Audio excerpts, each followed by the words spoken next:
ஃபெஞ்சல் புயல் வந்தது இல்லையா, அப்போ எடுத்த வீடியோ இது. அதனால் அதோட கிளிப்பெல்லாம் போட்டுட்ருக்கேன். செம்ம காற்று மழை வெளியே. அன்றைக்கி கிளைமேட்டே கொஞ்ச நேரம் மழை பெய்யுது, இல்லைனா வந்து ஹெவியாக காற்று வீசுது, அந்த மாதிரி தான் இருந்துச்சு. மாற்றி மாற்றி இருந்தது. காயாத துணி ஒரு பக்கம், வீட்டில் சாரெல்லாம் அடிச்சு மழை தண்ணி வரும் இல்லையா, அந்த தண்ணிலாம் ஒரு பக்கம், வீடே ஒரு மாதிரி நசன்னு இருந்துச்சு.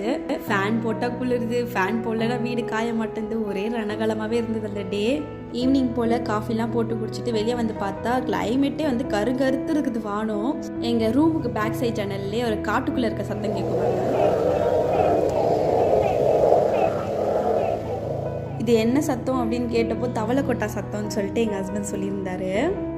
அன்றைக்கி எப்போவும் இல்லாத அதிசயமாக எல்லோரும் 8:30க்கே டின்னர் சாப்பிட ஆரம்பிச்சாச்சு. சாப்பிட்டு முடிச்சு நியூஸ் பார்க்குறது, வெளியே பார்க்குறது, இதே ஓடிட்டே இருந்தது. அதுக்கப்புறம் வெளியே பார்த்தா மழையும் இல்லை, எதுவுமே இல்லை, காற்று மட்டும் உசு உசுன்னு அடிச்சிட்டு இருந்தது. இந்த வாட்டி புயல் தான் வந்ததான்னு டவுட்டாகவே இருக்குது.